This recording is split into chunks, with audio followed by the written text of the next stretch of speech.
کیسا مہینہ ہے ہمارے ساتھ درمیان اس وقت ہے، انتظار رہتا ہے عاشقان رسول کو۔ رجب شریف اللہ کا مہینہ ہے، اور عاشق رمضان امیر اہل سنت پتہ ہے رجب کے بارے میں کیا فرماتے ہیں؟ آپ فرماتے ہیں ماہ رجب رمضان المبارک کا پھاٹک ہے، کیونکہ اب رجب میں ہم داخل ہو گئے نا، بس اب رمضان آیا ہی چاہ رہا ہے، گویا رمضان کی آمد کی خوشخبری لے کر رجب آتا ہے۔ یہ بڑی خوبصورت ایک سیکوینس ہے، بہت پیارا تسلسل ہے کہ رجب تو پھر شعبان اور سبحان اللہ پھر رمضان۔ اور نبی پاک علیہ الصلوۃ والسلام جب رجب کا مہینہ آتا تو ایک بڑی پیاری دعا پڑھتے تھے، آئیے ہم بھی وہ دعا پڑھ لیتے ہیں۔ اللہم بارک لنا فی رجب وشعبان وبلغنا رمضان۔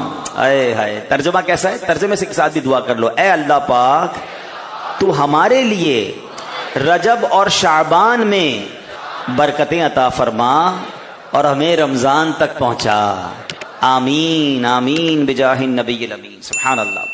مشہور مفسر قرآن مفتی احمد یار خان نعیمی رحمۃ اللہ تعالی علیہ، یہ جو دعا ہے نا، جو حدیث ہے، اس کی شرح میں کیا فرماتے ہیں؟ کہتے ہیں کہ اس کا مطلب یہ ہے کہ اے اللہ پاک رجب میں ہماری عبادتوں میں برکت دے، شعبان میں خشوع و خضوع عطا کر، اور رمضان کو پانا، اس میں روزے رکھنا، راتوں کو عبادت کرنا نصیب فرما دے۔ امیر اہل سنت کے کتنے پیارے اشعار ہیں۔ عبادت میں، ریاضت میں، تلاوت میں لگا دے دل، عبادت میں، ریاضت میں، تلاوت میں لگا دے دل، رجب کا واسطہ دیتا ہوں، فرما دے کرم مولا، مل کر رجب کا واسطہ دیتا ہوں، فرما دے کرم مولا۔ اس مہینے میں ایکٹیو ہونا ہے، اس مہینے میں عبادت کی طرف آ جانا ہے۔ یہ 7-8 مہینے جو رمضان کے بعد گزرتے ہیں نا، گرد لگ جاتی ہے، بندہ کوئی مسجد سے دور ہو جاتا ہے، کوئی عبادت سے دور ہو جاتا ہے، دنیاوی کاموں کی گرد لگ جاتی ہے، پھر سے اپنے آپ کو ریفریش کرنا ہے۔ اور اللہ سے کتنی پیاری دعا ہو رہی ہے کہ ہمارا دل لگا دے مولا، عبادت میں لگا دے، ریاضت میں لگا دے، تلاوت میں لگا دے، کیونکہ پھر اگلا مہینہ کون سا ہے جس میں ہمارے اعمال نامے اللہ کی بارگاہ میں پیش ہونے والے ہیں، ہماری رپورٹ پیش ہونے والی ہے۔ امیر اہل سنت شعبان کے حوالے سے کیا پیارا شعر لکھتے ہیں کہ برات دے عذاب قبر سے، نارے جہنم سے، برات دے عذاب قبر سے، سے، ماہ شعبان کے صدقے میں فرما دے کرم مولا، ماہ شعبان کے صدقے میں فرما دے کرم مولا۔ پھر رمضان، سبحان اللہ، 3 اشرے ہیں، ایک رحمت کا اشرہ ہے، ایک مغفرت کا اشرہ ہے، ایک جہنم سے آزادی کا اشرہ ہے۔ مطلب گناہ گاروں کی تو عید آ گئی نا، اللہ کا مہینہ، پھر آقا کا مہینہ، پھر نبی پاک کی امت کا مہینہ۔ یہ 3 اشروں کے بارے میں امیر اہل سنت کیسی پیاری دعا لکھتے ہیں کہ میں رحمت مغفرت دوزخ سے آزادی کا سائل ہوں، میں رحمت مغفرت دوزخ سے آزادی کا سائل ہوں، ماہ رمضان کے صدقے میں فرما دے کرم مولا، ماہ رمضان کے صدقے میں فرما دے کرم مولا۔ رجب کی پہلی جمعرات تجھ سے دعا کرتے ہیں کہ رجب کے صدقے، شعبان کے صدقے، رمضان کے صدقے ہم سب کی مغفرت فرما، ہم پر اپنی رحمتوں کے دروازے کھول دے، ہمارا دل خوب عبادتوں میں لگا دے، ہمارے اوقات میں ایسی برکت دے دے کہ ہم دنیا کی کسی مشکل میں پھنس گئے ہیں، کسی مسئلے میں پھنس گئے ہیں، اللہ اس سے فارغ کر دے. بس ہمارا دل اب ان مبارک مہینوں میں عبادتوں میں لگ جائے، تلاوت میں لگ جائے، درود میں لگ جائے، روزوں میں لگ جائے. سبحان اللہ. یکم رجب، آج پہلی رجب ہم نے گزاری اور اب دوسری شب آ گئی ہے. یہ عالم اسلام کی بہت ہی بلند رتبہ ہستی، بہت اونچے رتبے کے ولی کامل عالم باعمل حضرت امام حسن بصری رحمت اللہ تعالی کا یوم وصال ہے. یکم رجب کو یوم امام حسن بصری بھی بنایا جاتا ہے. امام حسن بصری کون تھے؟ یہ تابعی بزرگ تھے. تابعی کس کو کہتے ہیں؟ جس نے کسی صحابی کا دیدار کیا ہو یا ان کی صحبت پائی ہو اور ایمان پر ہی ان کا انتقال بھی ہوا ہو. اب سبحان اللہ، روایتوں کے مطابق آپ کو مسلمانوں کے تیسرے خلیفہ حضرت عثمان غنی اور حضرت طلحہ اور دیگر کئی صحابہ کرام علیہ رضوان کی زیارت کا شرف نصیب ہوا. امام حسن بصری کی ولادت مدینہ منورہ میں ہوئی اور فاروق اعظم رضی اللہ عنہ کا دور خلافت تھا جب آپ مدینے میں پیدا ہوئے. اچھا، ولادت کے بعد آپ کو امیر المومنین حضرت عمر کی خدمت میں لایا گیا اور حضرت عمر فاروق رضی اللہ تعالیٰ عنہ نے ہی آپ کا نام حسن رکھا تھا. آپ کی والدہ محترمہ مسلمانوں کی امی جان ام سلمہ رضی اللہ تعالیٰ عنہ، ام المومنین ام سلمہ رضی اللہ تعالیٰ عنہ کی کنیز تھی. اور منقول یہ کہ جب آپ کی والدہ کسی کام میں مصروف ہوتی تھی، گھر کے کام کاج میں، اور آپ روتے تھے تو ام المومنین حضرت ام سلمہ رضی اللہ تعالی عنہا حضرت امام حسن بصری کو اٹھا کر اپنا دودھ پلا دیا کرتی تھی. تو براہ راست خاندان نبوت کا فیضان ہے، پیارے آقا کے گھرانے کا فیضان جو ہے امام حسن بصری رحمت اللہ تعالی کو ملا. اور ایسا فیضان ملا، دودھ کس کا پیا؟ ام المومنین کا. تو آپ کی زبان سے بڑی حکمت والی، بڑی کمال کی باتیں جو ہے وہ ادا ہوتی تھی اور سبحان اللہ معرفت الہی کے بلند مقام پر فائز ہو گئے. امام علی بن حسین یعنی امام زین العابدین کو ایک مرتبہ کسی نے امام حسن بصری کا ایک کلام سنایا، ایک جملہ سنایا، آپ کا ایک فرمان سنایا. تو امام زین العابدین کہتے ہیں کہ سبحان اللہ ھذا کلام الصدیق، یہ تو کسی صدیق کی گفتگو ہے. صدیق ولایت کا سب سے اونچا رتبہ ہے. یعنی امام حسن بصری رحمت اللہ تعالی ولایت میں صدیقیت کے درجے پر فائز تھے. ولی ہونا ہی بڑی بات ہے مگر ہر ولی صدیق نہیں ہوتا. صدیقیت کا جو درجہ ہے یہ ولایت کا سب سے ٹاپ درجہ ہے. تو امام حسن بصری صدیقیت کے درجے پر فائز تھے. یکم رجب شریف 110 ہجری میں آپ کا وصال ہوا. وصال کے وقت آپ کی عمر مبارک 88 سال تھی. بصرہ میں نماز جمعہ کے بعد آپ کی نماز جنازہ ادا کی گئی جس میں بہت ساری مخلوق نے، بہت سارے لوگوں نے شرکت کی. اب امام حسن بصری رحمۃ اللہ تعالی کا کچھ ذکر کرتے ہیں. بڑوں کی بڑی باتیں ہوتی ہیں نا، گولڈن ورڈز ہوتے ہیں. امام حسن بصری کا ایک بڑا کمال کا واقعہ ہے کہ ایک مرتبہ آپ ایک جنازے میں شریک ہوئے. اچھا، میں اور آپ بھی جنازے میں جاتے ہیں، قبرستان بھی جاتے ہیں. بعض اوقات فارمیلٹی کے لیے جاتے ہیں کہ یار جانا پڑے گا، نہیں جائیں گے تو رشتہ دار ناراض ہو جائیں گے، منہ دکھانا پڑے گا. بزرگان دین اور اللہ والے اس لیے نہیں جاتے تھے، وہ عبرت حاصل کرتے تھے. ثواب کی نیت بھی ہوتی تھی اور اپنے لیے عبرت حاصل کرتے تھے. تو جب دفن ہو گیا، جنازے میں گئے، تدفین ہو گئی قبرستان میں، تو آپ نے ایک شخص سے فرمایا تمہارا کیا خیال ہے؟ فرماتے آپ کا کیا خیال ہے جو بندہ ابھی قبر میں گیا ہے، کیا یہ دنیا میں واپس آنے اور واپس آ کر بہت زیادہ نیکیاں کرنے، نیک اعمال کرنے اور اپنے گناہوں سے توبہ کرنے کی خواہش نہیں رکھتا ہوگا؟ تو شخص نے کہا بالکل، مرنے کے بعد تو یہ چاہ رہا ہوگا کہ دوبارہ واپس آ جاؤں، خوب اور نیکیاں کر لوں، گناہ سے توبہ کر لوں، اللہ کو راضی کر لوں. تو امام حسن بصری نے فرمایا پھر ہمارا کیا حال ہے؟ ہم تو موجود ہیں نا دنیا میں، وہ تو چلا گیا، اس کو تمنا ہے. ہم تو دنیا میں سانسیں لے رہے ہیں، ہم کیوں نہیں کر لیتے یہ کام؟ ہم اللہ کو راضی کر لیں، ہم توبہ کر لیں، ہم خوب نیکیاں کر لیں. اللہ اکبر، اتنی خوبصورت پریکٹیکل آپ نے مثال دی. اور پھر آپ یہ کہتے ہوئے اس قبرستان سے چلے کہ اگر دل زندہ ہو تو ان جنازوں سے بڑھ کر کیا نصیحت ہوگی. یقین جانیں، میں کہتا ہوں جنازے سے بڑھ کر نصیحت ہی کوئی اور نہیں. ہمارے درمیان ہوتا ہے بندہ، اور ایسی مثالیں لوگ کہتے ہیں صبح ہم ساتھ تھے، دوپہر کا کھانا ہم نے ساتھ کھایا، رات تو ہم ساتھ تھے یار، اور اگلے دن وہ قبر میں ہوتا ہے. گھنٹوں کے اندر ہمارے ساتھ جیتا جاگتا انسان جو ہے وہ قبر میں اتر جاتا ہے اور اکیلا تنہا اپنی قبر میں اب زندگی قیامت تک کے لیے رہتا ہے. کبھی سوچا آپ نے ایسا ہی میرے اور آپ کے ساتھ ہوگا؟ صرف فرق پتہ ہی کیا ہے؟ ہم اسی بات کو اپنے اوپر امپلیمنٹ نہیں کر رہے ہوتے. حالانکہ اگر غور سے دیکھیں نا، جہاں کفن بکتا ہے، کبھی غور کیجئے گا، جب کفن مثال کے طور پہ اگر خارادر کے اس ایریا میں یا کہیں بھی کوئی کفن کی دکان ہوگی نا، تو آج جو وہ کفن بیچنے والا کفن تیار کر رہا ہوگا نا، تھیلی میں پیک کر رہا ہوگا یا کاٹ رہا ہوگا یا لپیٹ رہا ہوگا، یہ اس بندے کا کفن پیک کر رہا ہے جو بندہ آج دنیا میں زندہ ہے. اب غور کیجئے، کیونکہ کسی نے کل مرنا ہے جس کا کفن آج پیک ہو رہا ہے. آپ غور کریں, ہم میں سے کسی کا کفن ہو سکتا ہے آج دکان والا تیار کر رہا, مجھے اور آپ کو نہیں پتا. قبرستان میں عموماً ہر وقت قبریں کھود کے تیار رکھی جاتی ہیں, ایسا ہی نا 2-3 قبریں گورکن ریڈی رکھتے ہیں. آج قبرستان میں جو قبر کھودی گئی ہے نا, جس کی بھی, وہ بندہ ابھی زندہ ہے. اب غور کر رہے ہیں, کسی نے مرنا ہے جس کا کفن بھی تیار ہے, جس کی قبر بھی تیار ہے, اور اس کو پتہ ہی نہیں ہے.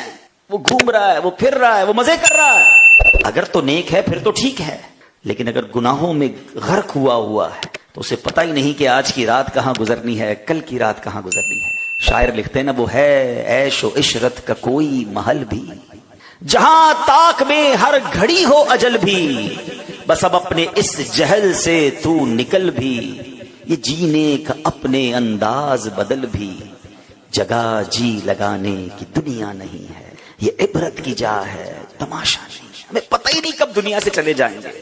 اے میرے پیارے اسلامی بھائیو, قرآن کریم میں اللہ کریم کیا ارشاد فرماتا ہے کہ مجرم, یہ جو امام حسن بصری نے کہا نا, جو دنیا سے چلا جاتا ہے وہ تمنا کرتا ہے کہ پھر آ جاؤں, پھر موقع ملے, پھر عبادت کروں, اللہ کو راضی کر لوں. یہ آپ نے ویسے ہی بات نہیں کی, اللہ قرآن میں فرماتا, پارہ 21 سورہ سجدہ آیت نمبر 12. مجرم کیا کہیں گے اللہ کی بارگاہ میں, فرجعنا نعمل صالحا, تو ہمیں واپس بھیج دے تاکہ نیک کام کریں.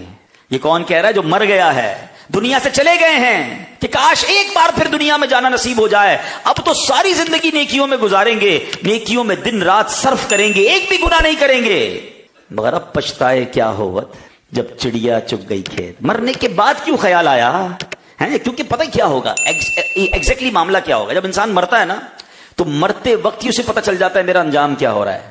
کیونکہ جو نیک لوگ ہوتے ہیں اس کی روح قبض کرنے والے فرشتے خوشبوؤں کے ساتھ, بڑے حسین چہروں کے ساتھ آتے ہیں, فرشتے آتے ہیں استقبال کے لیے. اور جس سے اللہ ناراض ہوتا ہے خوفناک شکل میں, فرشتے آ کر اس کی روح قبض کرتے ہیں, اور پھر قبر میں بھی اس کو اس کے اعمال پتہ چل جاتے ہیں. وہاں سوال و جواب کی سختی اسے پتہ چل جاتی ہے. یہ قبر جو ہے نا, یہ پہلا ہی ٹیسٹ ہے اور سب سے اہم ٹیسٹ ہے.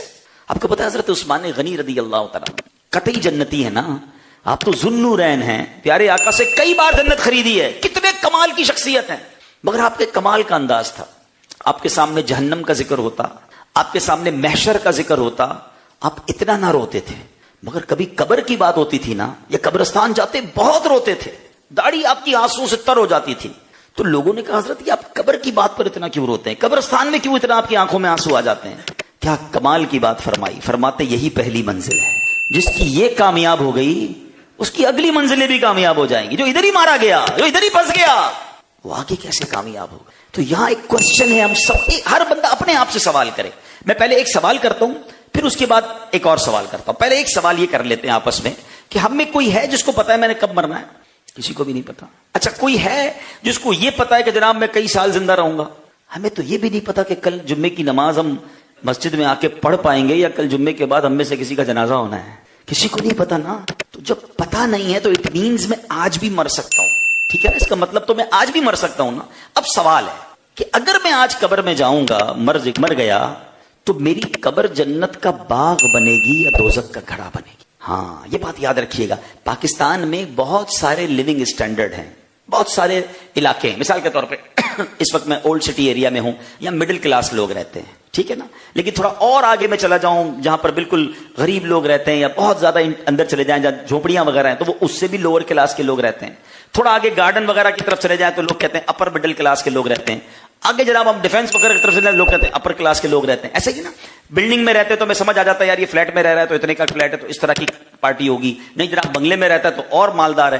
دنیا میں رہنے کے کئی سٹینڈرڈ ہیں. علاقے کو دیکھ کر پتا چل جاتا ہے کہ یہاں کس لیول کے لوگ رہتے ہوں گے. ایسا ہی ہے نا, قبرستان میں 5-7 سٹینڈرڈ نہیں ہیں. There are only 2 standards. صرف دو طریقے, 2 کیٹیگریز ہیں. قبریں ساری ایک جیسی دکھتی ہیں, مگر اندر 2 طرح کے لوگ ہوتے ہیں. اور یہ میں نہیں کہہ رہا, سرکار دو عالم علیہ الصلوۃ والسلام ہمارے آقا فرماتے قبر 2 طرح کی ہوتی ہے.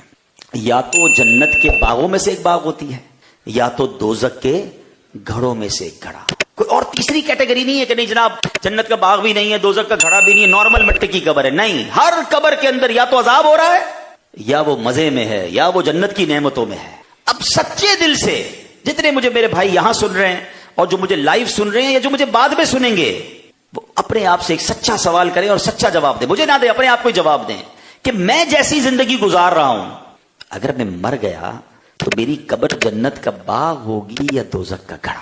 دس از مین کوشچن. یہ سب سے اہم سوال ہے, کیونکہ قبر جنت کا باغ نہ بنی نا تو آگے بھی سب بربادی ہو جائے گی. We have to pass this examination. کسی بھی صورت میں مجھے یہ امتحان پاس کرنا ہے. اتنے سارے نوجوان بچے ینگسٹر بیٹھے, قبر دنیا کے امتحان کی کتنی فکر ہوتی ہے. جیسے امتحان آئے تو ٹیوشن, تو اوور ٹائم, رات بھر بچے پڑھ رہے ہوتے ہیں. یہ مسجد کے امام صاحب سے پوچھیں, امتحان کے دنوں میں بہت ساری پرچیاں آتی ہوں گی, حضرت دعا کر دیں امتحان میں کامیاب ہو جائیں. اتنی ٹینشن ہوتی ہے بچوں کو, اسٹوڈنٹس کو. اگر آپ اپنے امتحان میں جناب فیل ہو بھی گئے تو کیا ہوگا؟ 1 سال اور پڑھنا پڑے گی نا کلاس, اس سے زیادہ تو کچھ نہیں ہوگا نا. جس کلاس کو 1 سال صرف پڑھنے کا تکلیف اٹھانی, اس کی اتنی فکر. مگر ایک امتحان ایسا ہے کہ اگر وہ فیل ہو گئے نا, کوئی سپلیمنٹری پیپر نہیں ہوگا, کوئی دوبارہ چانس نہیں ملے گا, اور 1 سال کے لیے فیل نہیں ہوگے, قیامت تک کے لیے عذاب بھگتنا پڑے گا. ہم نہیں ہیں اس قابل. پلیز ان بچوں کے, ان اسٹوڈنٹ, تقریباً سب نے اسٹوڈنٹ لائف دیکھی ہے نا, اپنے اسٹوڈنٹ لائف کے امتحان کے بارے میں غور کر لو یار, کہ جب دنیا کے امتحان کے لیے اتنی فکر ہے تو قبر کی فکر کیوں نہیں کرتا میں؟ ادھر بھی تو امتحان ہوگا. اور ایک امیزنگ کمپیریزن آپ کو بیان کرتا ہوں. دنیا کے امتحان کا سوال پتا چل جائے, اس کی کوششیں ہو رہی ہوتی ہیں. 5 year paper, 10 years paper, guess paper ہیں, لوگ الٹی سیدھی سورسیں لگا کر پیپر آؤٹ کرنے کی کوشش کرتے ہیں. قبر کے امتحان کا پیپر پہلے ہی آؤٹ ہے. پہلے 3 سوال بتا دیے نبی پاک نے کہ صرف 3 سوال ہونے ہیں. من ربک, ما دینک, ما کنت تقول فی حق ھذا الرجل. یہی 3 سوال ہے نا. جواب بھی پتا ہے ہمیں. جواب کیا ہے کہ جب سوال ہوگا کہ تیرا رب کون ہے, تو کیا کہنا ہے؟ ربی اللہ, میرا رب اللہ ہے. ما دینک, تیرا دین کیا ہے؟ ہم کہیں گے دین الاسلام, ہمارا دین اسلام ہے. اور ایک بڑا پیارا چہرہ دکھایا جائے گا اور ان کے بارے میں پوچھا کوچ جائے گا, ما کنت تقول فی حق ھذا الرجل, اس مبارک ہستی کے بارے میں تم کیا کہا کرتے تھے؟ یقیناً جواب ہمارا یہ ہوگا, محمد الرسول اللہ صلی اللہ علیہ وسلم, یہ تو ہمارے آقا ہیں. اے فرشتوں, انہی کا نام لے کر تو زندگی گزارتا تھا. لیکن کمال یہ ہے کہ سوال بھی پتا ہے, جواب بھی پتا ہے. مگر علماء کہتے ہیں اس دن جواب وہی دے سکے گا جس سے رب راضی ہوگا.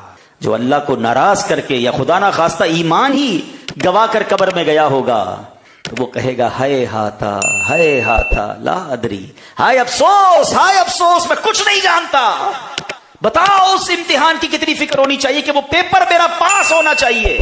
اچھا, ایک اور امیزنگ بات, ایک اور عجیب بات, دنیا کے پیپر کی ڈیٹ آپ کو پتا ہے؟ فروری میں ہوگا, مارچ میں ہوگا, جون میں ہوگا, 12 تاریخ کو یہ والا پیپر ہوگا, 15 تاریخ کو یہ والا پیپر ہوگا. سب آپ کو کیا کہتے ہیں وہ ٹائم ٹیبل سب بتا دیا جاتا ہے. قبر کا امتحان کب ہوگا ہم میں سے کسی کو نہیں پتا. میرا آج رات بھی ہو سکتا ہے, آپ کا آج رات بھی ہو سکتا ہے. یہ کیسا امتحان ہے جس کی تیاری کا الگ سے ٹائم نہیں ملے گا. اس کا عقل مندی کا تقاضا پتہ ہے کیا ہے؟ کہ میں روز تیاری کر کے ریڈی رہوں. سونے والے رب کو سجدہ کر کے سو, سونے والے رب کو سجدہ کر کے سو.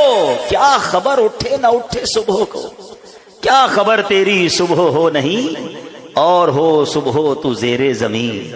ہمیں کیا معلوم, آج قبر کا امتحان کل ہو سکتا ہے, تو ریڈی رہنا ہے.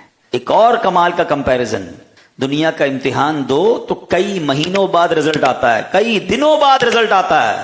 آپ کو پتا ہے قبر کے امتحان کا رزلٹ کیسے آئے گا؟ ادھر جواب دے گا بندہ اور ادھر جنت کی کھڑکی کھل جائے گی.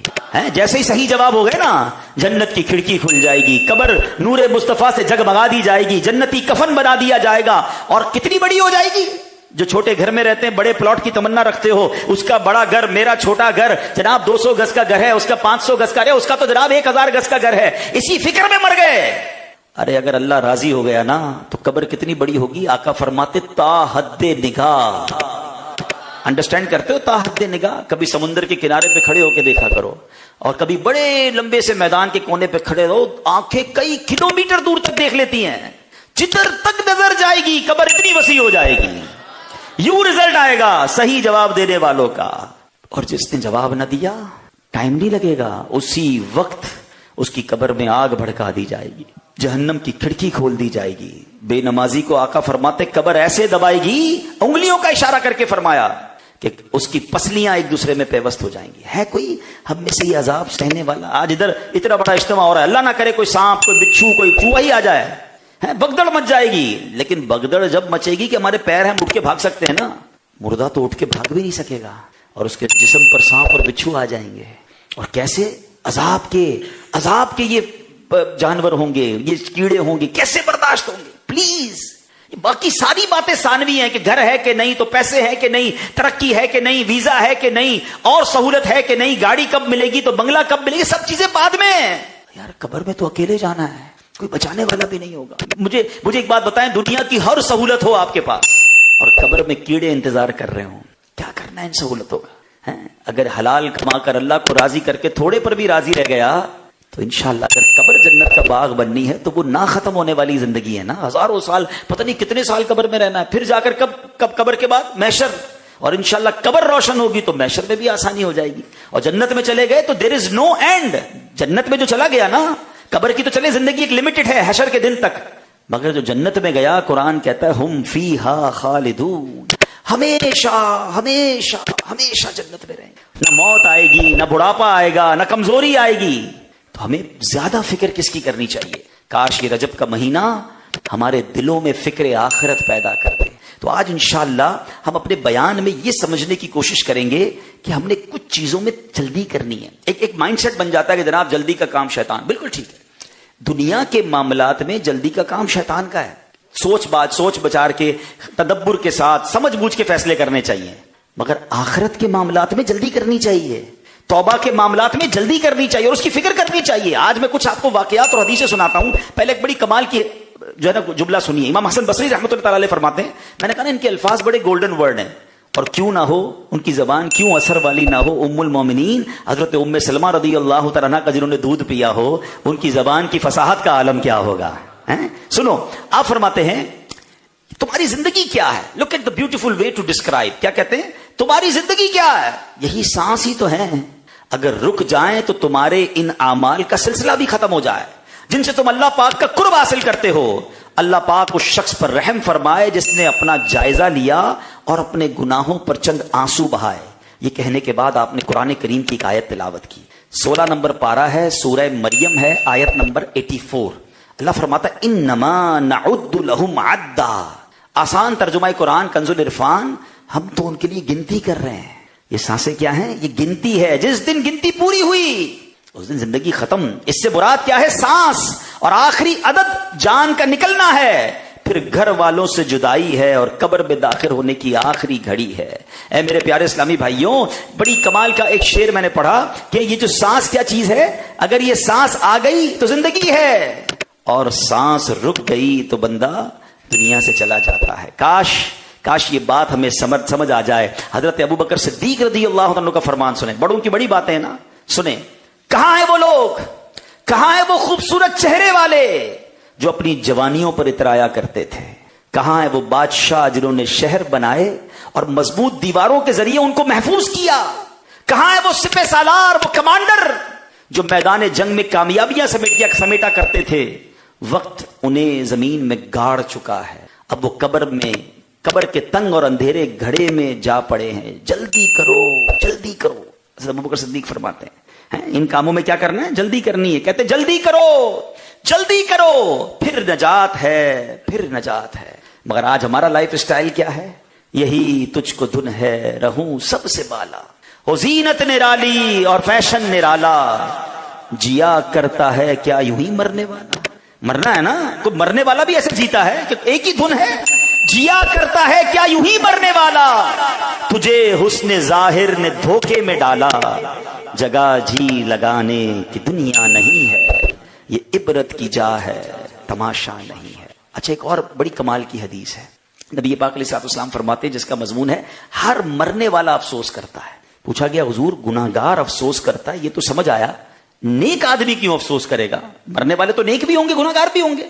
تو نبی پاک علیہ الصلوۃ والسلام نے فرمایا اگر نیک ہوتا ہے تو افسوس کرتا ہے کاش اور نیکیاں کر لیتا، اور نیک اعمال کر لیتا، جو فضول باتیں کی تھیں، جو وقت ضائع کیا تھا، کیونکہ مرنے کے بعد تو اس کو اجر مل رہا ہوگا نا، ایک سبحان اللہ پر ایک جنت کا درخت مل رہا ہوگا، ایک یاسین شریف پر 10 قرآن پاک کا ثواب مل رہا ہوگا، کلمہ پاک پڑھنے پر نیکیوں کے انبار مل رہے ہوں گے، نمازیں پڑھنے پر ہر سجدے پر وہ نیکیاں دیکھ رہا ہوگا۔ تو اسے یاد آئے گا کہ وہ جو میں پوری رات چائے کے ہوٹل پر بیٹھ کر دوستوں سے گپ شپ کرتا تھا، وہ جو فضول باتوں میں وقت ضائع کرتا تھا، اور نیکیاں کر لیتا، اور نعمتیں ملتی۔ اور گناہگار کیوں افسوس کر رہا ہوگا کہ جب وہ گناہوں کے عذاب دیکھے گا، اسے مار پڑے گی، پنشمنٹ ہوگی، تو وہ کہے گا کاش میں گناہ ہی نہ کرتا، تو ہے میرے پیارے اسلامی بھائیوں، مرنے کے بعد پچھتانے سے بہتر یہ نہیں کہ بندہ ابھی سے اچھے کام کر لے، ابھی سے اس کی پلاننگ کر لے۔ اے میرے پیارے اسلامی بھائیوں، اب پرابلم پتہ ہے کیا ہے؟ یہ باتیں ہم نے پہلی بار نہیں سنی ہیں۔ ہم جب بھی آخرت کی بات کرتے ہیں نا، یا اپنے ذہن میں پلان بھی کرتے ہیں، کیونکہ this is the right time to plan about over here after. آخرت کے لیے پلاننگ کرنے کا یہ شاندار، اللہ کا میں کہتا ہوں شکر ادا کرتا ہوں کہ اللہ نے آج رجب کے شروع میں ہمیں اجتماع میں بیٹھنے کی سعادت بخش دی۔ یہ بالکل زبردست ٹائم ہے کہ اپنی زندگی کے لیے کچھ اچھے فیصلے کریں۔ اب آج بات ہو رہی ہے کہ رجب کا مہینہ بھی ہے، توبہ کا مہینہ بھی ہے، اللہ کا مہینہ بھی ہے، تو چلو یار زندگی بدلتے ہیں نا، جو ہو گیا پیچھے بڑی غلط خطائیں ہوئی، لیٹس ڈو پازیٹو۔ لیکن شیطان کیا کرے گا؟ شیطان بھی تھوڑی راضی ہو جائے گا کہ سارے آج اجتماع میں آنے والے توبہ کر جائیں، آج سے نیک بن جائیں، گناہ چھوڑ دیں، آخرت کی فکر شروع کر دیں۔ نہیں، شیطان اپنا کام کرتا ہے اور ہمیشہ کرتا ہے ہمارے ساتھ۔ وہ کیا کرتا ہے کہ بس اگلے مہینے شعبان سے شروع کر دوں گا نماز، بس رمضان سے تو پکا بے نمازی بن جاؤں گا۔ اچھا کمال دیکھیں، ہمارے کھانے والے معاملے میں کوئی نہیں کہتا کہ یار کل سے کھانا کھاؤں گا، کھانا ابھی کھانا ہے، نماز رمضان سے شروع کرنی ہے۔ پیسے کمانے کی باری ہو، یار آج ہی کوئی طریقہ بتاؤ نا، بندہ کہتا ہے کل آنا، یار کل چھوڑ بھائی ابھی بتاؤ نا کیسے پیسے ڈبل ہو سکتے ہیں، کوئی اچھا کاروبار آج بتاؤ۔ نہیں، پیسے کمانے کے لیے آج کرنا ہے، راتوں رات امیر ہو، نیکیاں یار بعد میں کر لوں گا۔ باہر ملک کا ویزا لگانے کا کوئی بتائے، نیا کاروبار بتائے، بندہ کہتا ہے بھائی کل نہیں، آج نہیں ابھی بتاؤ۔ اللہ اکبر، نیکیوں کے معاملے میں کل بعد میں، کل کبھی آئی تھی نہ کبھی آئے گی، یاد رکھیے گا۔ یہ شیطان کا بڑا خطرناک وار ہے۔ صحابی رسول حضرت انس بن مالک رضی اللہ عنہ کا کلام، یہ فرمان یاد کر لو، فرماتے تسویف، ایک بڑا کمال کا لفظ ہے تسویف، اس کا مطلب ہے یہ سوچنا کہ میں ان قریب نیکیاں کر لوں گا۔ یہی تو کر رہے ہیں نا ہم، بس تھوڑے دنوں کی بات ہے۔ مولانا صاحب بات بالکل اچھی کر رہے ہیں، میرے بیان پر بھی کسی کے دماغ میں شیطان یہ بات ڈال رہا ہوگا، یار یہ بات تو صحیح کر رہے ہیں، بس تھوڑی یہ شادی وادی ہو جائے، بس یہ تھوڑا مسئلہ حل ہو جائے، تھوڑا سا بس یہ معاملہ نپٹ جائے، پھر بس میں اللہ ہی کروں گا۔ حضرت انس بن مالک کہتے ہیں تسویف، اس کا مطلب یہ سوچنا کہ ان قریب نیکیاں کر لوں گا، یہ شیطان کے لشکروں میں سب سے بڑا لشکر ہے، شیطان کے لشکروں میں سے بڑا لشکر ہے۔ عموماً شیطان اس کے ذریعے آدمی کو دھوکے میں ڈال دیتے۔ یہ شیطان کا خطرناک ایسا کمال کا وار ہے، وہ یہ نہیں کہتا توبہ نہیں کرنی۔ اچھا مثال کے طور پہ شیطان ہمارے دماغ میں یہ ڈالے، اتنا اچھا بیان ہو رہا ہو کہ نہیں توبہ نہیں کرنی، تو ہم کہتے ہیں نہیں بھائی توبہ کیوں نہیں کرنی، کرنی ہے تو کہتا اچھا کرنی ہے، تھوڑے دنوں بعد کرنی ہے۔ آپ سمجھ رہے ہیں، مکار کا وار سمجھو، وہ ہمیں توبہ سے دور نہیں کرتا، بس تھوڑی سی نیت کو آگے بڑھا دیتا ہے۔ اور یہی شیطان کا وار ہے کہ ان قریب کر لوں گا، تھوڑے دنوں بعد کر لوں گا، بس اب نہیں کروں گا۔ نہیں، ابھی کرنا ہے، فیصلہ آج کرنا ہے، ابھی کرنا ہے، کیونکہ ہمیں تو زندگی کا پتہ ہی نہیں ہے۔ اب سنیے جہنم میں کیا ہوگا۔ حضرت عبداللہ ابن مبارک فرماتے رحمت اللہ تعالی، مجھے یہ بات پہنچی ہے کہ اکثر جہنمیوں کی یہ پکار ہوگی، اف لسوفا اف لسوفا، یعنی تف ہے ان قریب پر، تف ہے ان قریب پر۔ مطلب یہ کہ ہم دنیا میں یہی کہتے رہے کہ کل کر لوں گا، کل کر لوں گا، ان قریب کر لوں گا۔ میرے اس انداز پر تف ہے، افسوس ہے، اور اسی انداز نے ہمیں نیک اعمال سے دور کر دیا۔ بہت بڑی تعداد جو ہے وہ یہی کر رہی ہے، بس تھوڑے دنوں کی بات ہے۔ حضرت آپ صحیح کہہ رہے ہیں، بس نماز شروع کر دوں گا، اگلے ہفتے سے شروع کر دوں گا، اگلے جمعے سے شروع کر دوں گا، فلاں حرام کام تھوڑے دنوں بعد چھوڑ دوں گا، بس کاروبار سیٹ ہو جائے پھر سود چھوڑ دوں گا، رشوت لیتا ہوں رشوت دیتا ہوں، بس ایک گھر بن رہا ہے گھر پورا ہو جائے پھر چھوڑ دوں گا۔ یہ کل نہیں آنی ہے، یاد رکھیے گا، یہ شیطان آپ کو آگے بڑھاتا جائے گا، اور اسی دوران موت آ کر آپ کو لے جائے گی۔ سیٹھ جی کو فکر تھی ایک ایک کے 10 کیجئے، موت آ پہنچی کہ حضرت جان واپس کیجئے۔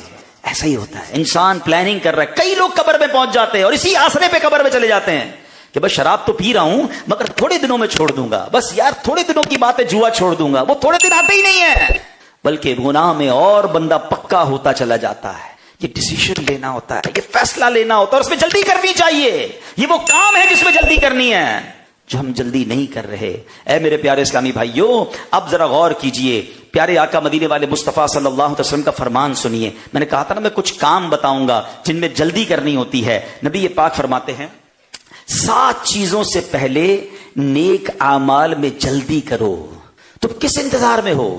اب وہ 7 چیزیں کون سی ہیں، غور سے سنیے۔ آقا فرما رہے ہیں، فرمایا بھلا دینے والی محتاجی آ جائے، یا سرکش بنا دینے والی مالداری آ جائے، یا تمہیں کوئی مرض لاحق ہو جائے، یا عقل زائل کرنے والا بڑھاپا آ جائے، یا اچانک موت آئے، یا دجال ظاہر ہو جائے، یا قیامت قائم ہو جائے، اور قیامت سخت مصیبتوں والی بہت کڑوی ہے. ترمذی شریف کی میں نے آپ کو حدیث سنائی ہے. کیا کمال کی باتیں. یہ 7 چیزیں کیسی ہیں غور کریں. آدمی کیا کرتا ہے, کل کر لوں گا, تھوڑے دنوں بعد کر لوں گا. کبھی تنگ دستی آ جاتی, اچانک پیسے چلے جاتے ہیں, کوئی نقصان ہو جاتا ہے, اب بندہ مال کمانے میں مصروف ہو جاتا ہے, قرضے اتارنے میں مصروف ہو جاتا ہے, اب اسے نیکی کرنے کا ٹائم ہی نہیں ملتا. بلکہ بعض اوقات پیسے ہوتے ہیں, لوگ کہتے بھی ہیں اللہ نے بہت دیا, کوئی اللہ کا گھر بنا دو, کوئی نیکی کا کام کر لو, بس تھوڑے اور ہو جائیں پھر خرچ کروں گا. اور تھوڑے دنوں بعد وہ سارے ہی چلے جاتے ہیں. بندہ کہتا ہے یار جب ہاتھ میں پیسے تھے اس وقت اللہ کی راہ میں خرچ کر دیتا, میرے اگلے ہی اکاؤنٹ میں جمع ہوتے ہیں نا. میں اور آپ اللہ کی راہ میں خرچ کرتے ہیں, وہ کہاں جاتے ہیں, ہمارے ہی اکاؤنٹ میں جمع ہو جاتے ہیں جو آخرت میں ملنے ہیں. ادھر ہاتھ سے سارے چلے گئے, سارا زیرو ہو گیا, ادھر بھی جمع نہیں ہوا. تو مالداری فقیری سے پہلے, محتاجی سے پہلے کر لو توبہ, آخرت کی تیاری کر لو. آقا فرما رہے ہیں. پھر فرمایا کہ کبھی کبھی مال بہت آ جاتا ہے اور بندہ اس کی دیکھ بھال میں لگ جاتا ہے. مال بھی بعض لوگوں کے لیے آزمائش بن جاتا ہے. غریب تھے تو ٹھیک تھے, پیسے والے ہوئے تو ٹینشنیں آ گئی, اغوا کرنے کا ڈر ہے, مال کوئی دبا کے بیٹھا ہے, اس کی ٹینشن میں بیمار ہو گئے.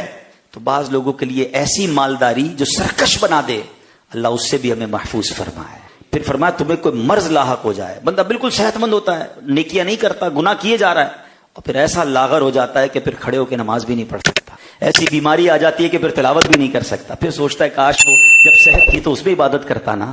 ہم غور نہیں کرتے. پھر فرمایا کہ اب سجدہ کرنے کی بھی طاقت نہیں, اور کچھ کہتے ہیں کل کروں گا, اور اچانک موت آ جاتی ہے. تو خدا را یہ باتیں یاد رکھنے والی ہیں کہ توبہ میں جلدی کرنا ہے. اللہ نے زندگی دی ہے, زندگی سے فائدہ اٹھائیں. صحت دی ہے, صحت سے فائدہ اٹھائیں. اللہ نے مالداری دی ہے, مالداری سے فائدہ اٹھائیں. اللہ نے اگر جوانی دی ہے تو اس سے فائدہ اٹھائیں. اعضاء سلامت ہے نا. اب پوچھے کئی ایسے بزرگ ہیں, ابھی رمضان آئے گا, ہم نے ایسے لوگ دیکھے رو رہے ہوتے ہیں, کاش ہمت ہوتی ہم بھی روزے رکھتے, ہم بھی کھڑے ہو کے تراویح پڑھتے ہیں, کیونکہ وہ عبادت گزار تھے, ان کو عبادت یاد آ رہی ہے. اور آج میرے آپ کے پیر سلامت ہے پھر بھی کئی لوگ جو نمازیں نہیں پڑھ رہے, صحت ہے پھر بھی روزے نہیں رکھتے. تو اس بار ایسا نہیں کریں گے انشاءاللہ. ہم ان 3 مہینوں کو ایسی اپنی زندگی کی خوبصورت عادت بنائیں گے کہ باقی زندگی بھی نیکیوں میں گزاریں گے انشاءاللہ. آپ سنیے پیارے آقا علیہ الصلوۃ والسلام نیکی کے کام میں کیسے جلدی کرتے تھے. حضرت عقبہ بن حارث رضی اللہ تعالیٰ فرماتے ہیں, اور یہ بخاری شریف کی حدیث ہے, کہ ایک مرتبہ میں نے عصر کی نماز مسجد نبوی شریف میں ادا کی, اور سرکار دو عالم علیہ الصلوۃ والسلام نے جیسے ہی سلام پھیرا نا, فوراً کھڑے ہوئے اور تیز تیز قدموں سے گھر کی طرف تشریف لے گئے. تو یہ بالکل خلاف معمول تھا. نبی پاک نارملی ایسے نہیں فرماتے تھے کہ نماز پڑھتے ہی فوراً کھڑے ہو جائیں اور اپنے گھر تشریف لے جائیں. تھوڑی دیر بعد نبی پاک علیہ الصلوۃ والسلام واپس آئے تو میں نے عرض کیا کہ حضور آپ کا یہ انداز تو پہلے کبھی نہیں تھا. تو فرمایا کہ میرے گھر میں ایک سونے کا ٹکڑا رکھا ہوا تھا, بس مجھے اپنے ساتھ اپنے گھر میں اسے رکھنا پسند نہ آیا, میں اسے لہٰذا صدقہ دینے کا حکم دے کر آیا. اللہ اکبر. 2 باتیں اس میں سے سیکھنے کو ملی کہ صحابہ کرام نبی پاک کے ایک ایک عمل کو کتنا غور سے دیکھتے تھے, کہ پیارے آقا علیہ الصلوۃ والسلام نے یہ کام پہلے تو کبھی نہیں کیا تھا, اچانک نبی پاک نماز کے بعد کھڑے ہو کے چلے گئے. اسی طرح ایک اور جگہ پیارے آقا مسکرائے تو صحابہ نے کہا حضور ایسے موقع پر تو آپ نہیں مسکراتے, مسکرانے کی وجہ کیا ہے. آپ سوچیں نبی پاک کی ایک ایک ادا کو کتنا نوٹ کرتے تھے صحابہ کرام, کتنا نبی پاک سے والہانہ پیار کرتے تھے.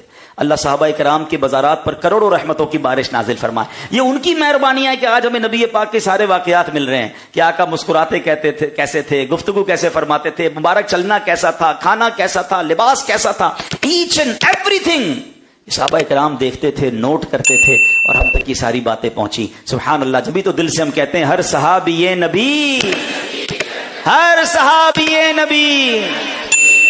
اس حدیث سے ایک اور بات سیکھنے کو کیا ملی کہ نبی پاک نماز پڑھ لیتے, نماز کے بعد سکون سے تشریف فرما رہتے, بعد میں جا کر اپنے گھر والوں کو کہہ دیتے کہ صدقہ دے دو. نہیں, نبی پاک نے نیکی میں جلدی فرمائی, اور یہ ہم سب کے لیے سبق ہے. پیارے آقا تو سبحان اللہ ان کے صدقے ہمیں نیتیں ملتی ہیں, مگر ہماری تربیت کیا ہے کہ نیکی کا ارادہ کر لیا, اب اس پہ جلدی کریں. اب کیا کہتے ہیں یار کر لیں گے نا, یہ ہمارے مسجدوں میں بھی بڑا ہوتا ہے. امام صاحب نے کوئی اعلان کیا, مسجد کے لیے کوئی چندے کی ضرورت ہے, کوئی صاحب کھڑے ہوئے, نیت بھی لکھوا دی, اب بندے کو ڈھونڈتے رہو. بھائی کدھر گیا نیت کرنے والا, کہا تھا پنکھے لگا دوں گا, کولر لگا دوں گا, مسجد کے لیے چندہ دوں گا, بندہ ہی نہیں ملتا.